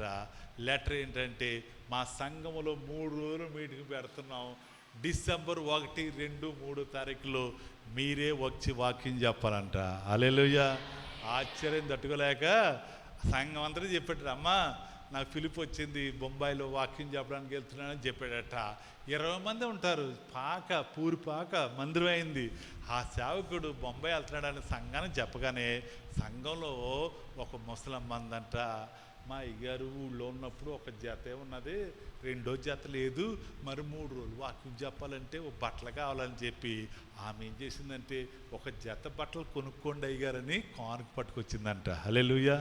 రెండో వ్యక్తి 2వ రోజు వాక్యం చెప్పడానికి బట్టలు మీకు ఉండాలి కదని చేసి పట్టుకొచ్చిందంట. 3వ వ్యక్తి అలాగే పట్టుకొచ్చిందంట. ఒక 4 ఆయన ఏమన్నాడు తెలుసా, అంత బాగానే ఉంది కానీ మీకు వాచ్ లేదు అయ్యగారు అని చెప్పి వాచ్ కొన్నారంట. అంతా సిద్ధం చేసి రాజమండ్రి తీసుకెళ్ళి ట్రైన్ ఎక్కించాలి. ఎవరిని? పాస్టర్ గారిని. మాకైతే కోయిటేలు వాళ్ళు ఉంటారు, మీకు ఉన్నారో లేదు తెలీదా? మీకు ఉన్నారో లేదు తెలియదు నాకు. మాకు కోయిటే వెళ్తారు పాలకులు ఆ ప్రాంతంలో. కోయిటే వెళ్తే ఏం చేస్తారో తెలుసా, ఆటో మీద వెళ్ళిపోతారు 20 మంది ఎక్కించడానికి ఒక్కడిని. అలాగే ఈ పాస్టర్ గారిని ఈ సంఘస్థులు అందరూ రైల్వే స్టేషన్కి వెళ్ళిపోయారట, ప్రార్థన చేసి పంపించారట. బొంబాయి వెళ్ళిపోయాడట. ముంబై వెళ్ళిపోయిన వెంటనే సంఘ పెద్దలు కోట్లు వేసుకుని స్కార్పియో వ్యాన్ వచ్చి ఆగిందంట. ఎవరండి మీరంటే, ఈ సంఘ పెద్దలు అండి, పాస్టర్ గారు మిమ్మల్ని తీసుకురమ్మని మా అయ్యగారు పంపించారు అన్నాడట. వెంటనే పెద్దలు చూస్తేనే సూట్లు వేసుకున్నారు, ఇక పాస్టర్ గారు ఎలా ఉంటారో బాబోయ్ ఇక్కడ వాక్యం చెప్పడం ఏంటి, మా పల్లెటూళ్ళలో 4 కథలు 4 మాటలు చెప్పుకుని బ్రతికేస్తున్నాను, మీరు వాక్యం చెప్పేది వెళ్ళి టెన్షన్ వచ్చేసి ఆయన అంట లాడ్జికి తీసుకెళ్ళాడట 5 స్టార్ హోటల్కి. బాత్రూమ్ ఎట్టుందో తెలియదండి పాపం ఈయన, ఎందుకంటే పాపం చెంబట్టుకుని వెళ్ళే పరిస్థితి, బాత్రూమ్ ఎట్టోకి తెలియదు. అయినప్పటికీ ప్రార్థన చేశాడట, అయ్యగారు మీ వెంకటాయపాలెంలో 7-8 గంటల వాక్యం ఇచ్చినట్లుగా మేము ఇవ్వండి, 6ంటికి ఇచ్చేస్తాం వాక్యం, మీరు రెడీ అయిపోండి అని చెప్పారట. 6ంటికి ఈయన రెడీగా ఉన్నట, కారు వచ్చిందంట. మీటింగ్ గ్రౌండ్లో తీసుకెళ్తే అక్కడ 5,000 మంది ఉన్నారట. హల్లెలూయా. 5,000 మందిలో వాక్యం చెప్పాలని అక్కడ నిలబడితే చెమటలు పట్టేసినట్ట పాస్టర్ గారికి. ఏడుస్తూ ప్రార్థన చేసుకుని ప్రార్థన ఒకటే చేశాడు కానీ 2 గంటల సేపు ఆత్మదేవుడు, పరిశుద్ధాత్మదేవుడు రగిలించాడట. ఆశ్చర్యం ఎందుకో తెలుసు, అక్కడున్న వారందరూ ఏడుస్తూ పాపాలను ఒప్పుకున్నారట. ఆశ్చర్యం ఏంటో తెలుసా, ఇంటికి వెళ్ళిపోయాడు, లాడ్జికి వెళ్ళిపోయాడు. పడుకుందాం అనుకుంటున్నారే మీరు, వెళ్ళిపోయి ఏం చేసి తెలుసా, మోకరించి ఏడుస్తున్నాడు. అయ్యా నేను ఏపాటి వాడిని, ఇన్ని వేల మంది వాక్యం చెప్పించావు, ఏపాటి వాడిని అంటే, యేసు ప్రభు వారు వచ్చి నుంచున్నారట మంచం కాడ నుంచుని, అయ్యా నీకే ట్యాంక్స్ చెప్దామని వచ్చాను అన్నాడంట. ఎవరో యేసు ప్రభు వారు. నాకు ట్యాంక్స్ ఎందుకే అన్నాడంట. ఎందుకంటే నువ్వు పారిపోతావని భయం వేసింది నాకు, నువ్వు నిలబడ్డా. హల్లెలూయా. పారిపోవటం కాదు, నువ్వు నిలబడా. శ్రమలో, కష్టములో, ఇబ్బందుల్లో, శోధనలో, వ్యతిరేకంలో నువ్వు నిలబడితే నేను కార్యం చేస్తాను. మీరు పారిపోతే కాదు, ఈ రోజు నుండి ఇంకా 12 రోజులు నిలబడి మోకరించి ప్రార్థన చేయండి, దేవుడు అద్భుతం చేయబోతున్నాడు చెప్పాడు. అయ్యా ఏసన్న గారు లాంటి సేవకులు ఉన్నారు, సతీష్ కుమార్ లాంటి సేవకులు ఉన్నారు, నేను కాకపోతే ఇంకోహళ్ళు వస్తారంటే దేవుడు అన్నాడంట, నేను వాగ్దానం ఇచ్చింది నీకు వాళ్ళకి కాదా, ఏసన్న గారికి కాదు, నీకు ఇచ్చిన వాగ్దానం, అందుకని నెరవేరుస్తున్నాను. దేవుడు మీకు వాగ్దానం ఇవ్వబోతున్నాడు. దేవుడు మిమ్మల్ని దీవించి ఆశీర్వదించును గాక. ఆమేన్, ఆమేన్.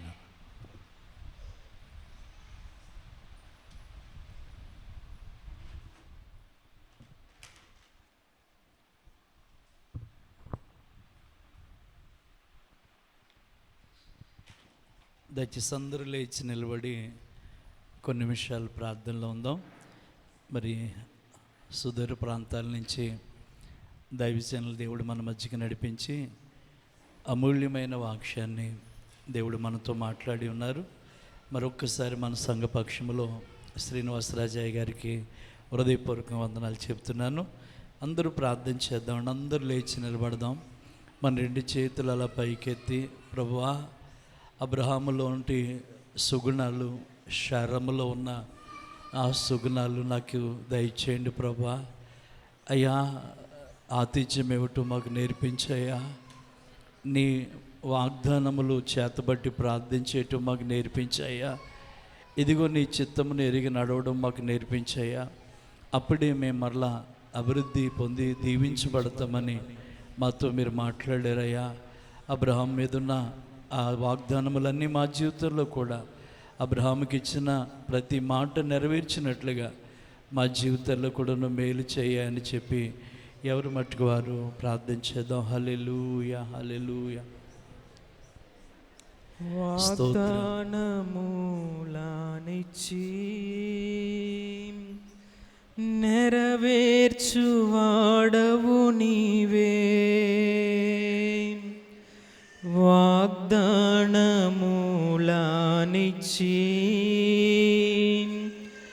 నెరవేర్చువాడవు నీవే. నమ్మకమైన దేవా, నన్ను కాపాడువాడవు నీవే. నమ్మకమైన దేవా, నన్ను కాపాడు. వాగ్దానములనిచ్చి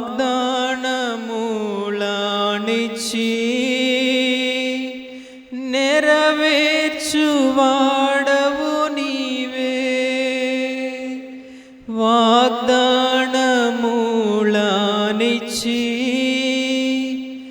నెరవేర్చువాడవు నీవే. నమ్మకమైన దేవా, నన్ను కాపాడువాడవు నీవే. నమ్మకమైన దేవా, నన్ను కాపాడువాడవు నీవే. ప్రభువా, నిన్ను నే కొనియాడేదా, హల్లెలూయా పాడేదా. ప్రభు నిన్ను హల్లెలూయా పాడేదా. ప్రభు నిన్ను కొనియాడేదా. ప్రార్థన చేసుకుందాం అండి. ప్రేమ నమ్మకం గల మా యేసు ప్రభువా, పరిశుద్ధుడైన తండ్రి, మా వెంకటేపాలెం గ్రామంలో ఉన్న యేసు కృపా సన్నిధి పరిచర్లో జరుగుతున్న 21 రోజుల ఉపవాస దీక్ష కోడికలు 8వ రోజునైనా నీ దాసులు శ్రీనివాసరాజయ్య గారిని మా మధ్యకి నడిపించి అబ్రహాము జీవితాల్లో ఉన్న అనుభవాలు, అబ్రహాము కలిగిన ఆశీర్వాదాలు మేము కూడా స్వతంత్రించుకోగలమని, అబ్రహాము చేసినట్లుగా మేము చేయగలిగితే ఆ దీవెనలన్నీ, ఆశీర్వాదాలన్నీ మా కుటుంబాల మీద నిలుస్తాయని మీరు ఎంతగానో మాతో మాట్లాడారు. నిజమే నాయన, చాలామంది నీ వాగ్దానాల కొరకు ఎదురు చూస్తూ ఉన్నారు. ప్రతి వాగ్దానం అవునన్నట్టుగా రుజువుపరిచే దేవుడు నీవే ప్రభా. కనుక ఈ రాత్రి కూడా నువ్వు తేట తెల్లగా మాట్లాడిన దేవుడు ప్రభా. అయ్యా, మమ్మల్ని విడిచిపెట్టే దేవుడు కాదు, మమ్మల్ని మరిచిపోయే దేవుడు కాదు అయ్యా, మమ్మల్ని నువ్వు జ్ఞాపకములో ఉంచుకున్న దేవుడు అని మీరు మాతో మాట్లాడారు ప్రభా. ఈ లోకములో మమ్మల్ని అందరూ విడిచిపెట్టినప్పటికీ నువ్వు మమ్మల్ని విడిచిపెట్టే దేవుడు కాదయ్యా. ఇదిగోనైనా ఒక కాయిన్ ఫోను నాయనా, అది చేయడానికి తప్ప మళ్ళీ తిరిగి రాని ఫోన్కి అంతరిక్షములో ఉన్న అయ్యా వాటన్నిటినీ శాటిలైట్ అంతా మార్చిన ఆయన బిల్లీ గ్రహం గారితో మాట్లాడడానికి నువ్వు చేసిన ఆ గొప్ప కార్యాన్ని తలంచుకుంటూ సృష్టి మీద, సర్వం మీద అధికారం కలిగిన దేవుడు నీవే ప్రభా. మా జీవితాల్లో కూడా ఈ మాట వింటూ ఉండగానే, మా జీవితాల్లో కూడా ఈ మాటలు విశ్వసిస్తూ ఉండగానే ఎన్నో అద్భుతాలు, ఆశ్చర్యమైన కార్యాలు చేయగల దేవుడు అని మేము నమ్ముచున్నాము తండ్రి. అదే గురితో, అదే నమ్మకముతో, అదే విశ్వాసముతో తండ్రి నేటికి 8 దినాలుగా ఈ స్థలములకు వచ్చి ప్రార్థిస్తున్నాం తండ్రి. ఇంకా మా ఎదుటి కొన్ని దినాలు మిగిలి ఉన్నాయి ప్రభా. ఆ దినముల్లో కూడా మా విశ్వాసాన్ని బలపరచు అయ్యా. మా నిరీక్షణ మమ్మల్ని సిగ్గుపరచినట్టుగా చేయండి ప్రభా. అలాగే ప్రభా, ఈ బిడ్డలు ఎంతోమంది ఉపవాసాలు ఉంటున్నారయ్యా, వారందరినీ దీవించండి. పరిచయం చేస్తున్న బిడ్డలను దీవించండి ప్రభా. అలాగే నీ వాక్యం అందించి వెళుతున్న నీ దాసులు ప్రయాణ మార్గ వాహనాలకు తోడుగా ఉండండి యేసయ్యా. ఇదిగో తండ్రి, ఈ దినము తండ్రి కూడా వచ్చిన కుటుంబాలను బట్టి, నూతనంగా వచ్చిన బిడ్డలను బట్టి కూడా ప్రార్థిస్తున్నాం ప్రభా. ఎవరెవరికి ఎటువంటి అక్కర్లు ఉన్నాయో, ఎవరికి ఎటువంటి అవసరతలు ఉన్నాయో మీరే తీర్చండి ప్రభా. ఈ రోజున దైవ సేవకులు కానుక ఇవ్వడానికి ముందుకు వచ్చిన ప్రియతమ్ముడు నాయన అచ్యుతరావు గారిని బట్టి, తన భార్యను, తన కుమార్తెని, వారి కుటుంబాన్ని బట్టి స్తుతిస్తున్నాం. కుమారుని దీవించండి, ఆశీర్వదించండి. అలాగే ప్రభా, దైవజనులకు చక్కటి ఆతిథ్యం ఇవ్వడానికి ముందుకు వచ్చిన ప్రియబిడ్డల తండ్రి నైనా దైవ కృప గారిని, చెల్లి రోజా, వాళ్ళ కుటుంబాలను బట్టి మిమ్మల్ని స్తుతిస్తున్నాం. ఆ కుటుంబాలను కూడా దీవించండి. ఎందుకంటే తెలియకనే దేవదూతలకు ఆతిథ్యం ఇచ్చి అయ్యా మేలు పొందుకున్నట్టుగా లేఖనాల్లో చూస్తున్నాం. అబ్రహాము నీకు ఆతిథ్యం ఇచ్చి ఎంత దీవించబడ్డాడో ఈ కుటుంబాలు కూడా అలా దీవించబడ్డానికి మీ సహాయం వారికి దయచేయమని ప్రార్థిస్తున్నాం. ఇంకా జరగవలసిన కోడికలన్నీ కూడా మీ చేతులకు అప్పగిస్తున్నాం. అలాగే కొంతమంది ప్రార్థన అవసరతలు నాయన నన్ను స్లిప్లు ఇచ్చారు తండ్రి, వాటన్నిటిని బట్టి ఎత్తుబట్టి ప్రార్థన చేస్తున్నాం. వారందరి కుటుంబాలని, వారి అవసరాలని అన్నీ కూడా మీరు తీర్చండి ప్రభా. ఈ దినము నూతనగా వచ్చిన బిడ్డలను కూడా మీరు జ్ఞాపకం చేసుకున్నామని ప్రార్థిస్తున్నాం తండ్రి. ఎన్నికలేని మా కుటుంబాల మీద, పరిచర్య మీద మీ కృప ఉంచండి ప్రభా. మీ చిత్తాన్ని బట్టే మేము నడవడానికి కృప చూపించండి. అలాగే నీ చిత్తమైతే రేపు అయ్యా మరి ఉదయకాలంలో జరుగుతున్న ఆఖరి మంగళవారపు ఉపవాస ప్రార్థన కూడి కూడా నీ నామ మహిమార్థమే జరిగించుకోండి. శక్తి చేతను బలము చేతను కాదు కానీ నీ ఆత్మ ద్వారా కార్యం చేస్తానని దేవుడు మీరే కనుక నీ ఆత్మీయమైన కార్యాలు విడుదల చేసి మీ సన్నిధి మాత్రమే మాకు తోడునిచ్చి నడిపించమని ఈ పరిచర్లో పాలిభాగస్తులుగా ఉండి సహకరిస్తున్న కుటుంబాలను బట్టి ప్రార్థిస్తున్నాం.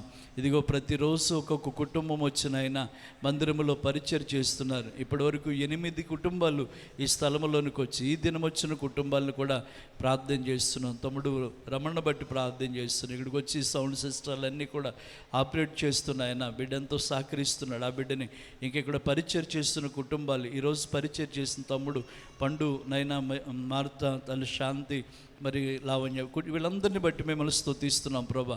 అలా ప్రతిరోజు ఒక కుటుంబం ఈ స్థలంలో నిలబడి పరిచయం చేస్తున్నారయ్యా. అలాగే లైవ్లో సహకరిస్తున్న బిడ్డలు, ఆ బిడ్డలను బట్టి ప్రార్థన చేస్తున్నాను. ప్రతి ఒక్కరిని దీవించండి, ఆశీర్వదించండి. ప్యాడ్ వాయిస్తున్న సుదీప్ని బట్టి ప్రార్థన చేస్తున్నాను. ప్రతి ఒక్కరికి మీరు తోడుగా ఉండి మళ్ళీ తిరిగి నీ బిడ్డలు వారి గృహాలకు వెళుతుండగా అయ్యా నీ దాసులు చెప్పినట్లుగా నీ సన్నిధి వారికి తోడునిచ్చి నడిపించమని ప్రార్థన చేస్తూ చివరి క్షణంలో కూడా యాపిల్ అధినేత జీవితంలో చేసిన అద్భుత కార్యాలు మా జీవితాల్లో కూడా చూడడానికి మీరే మాకు సహాయం చేయమని సమస్త మహిమ ఘనత ప్రభావాలు మీకు ఆరోపిస్తూ యేసయ్య శక్తి కలిగిన నామాన అడిగి ప్రార్థన చేస్తున్నాము తండ్రి, ఆమేన్. మన తండ్రి యొక్కయు కుమారుడైన యేసుక్రీస్తు యొక్కయు పరిశుద్ధాత్మ యొక్క అన్యోన్య సహవాసము, సన్నిధి, తోడ్పాటు మనందరి కుటుంబాలకి తోడేయొచ్చునుగాక.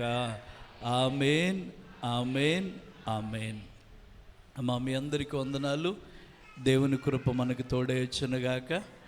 మంచిది. రేపు మరలా 9వ రోజు, దానికి ముందు పగలు ఆఖరి మంగళవారపు ఉపవాస ప్రార్థన కూడుకుంది కదండి. అందరూ కూడా ఉపవాస ప్రార్థనకి సిద్ధపడరండి. ఈ నూతన మందిరంలో కట్టిన తర్వాత మొట్టమొదటి ఆఖరి మంగళవారపు ఉపవాస ప్రార్థన అది కుటుంబాలుగా వచ్చి దైవ దీవెనలు పొందాలి.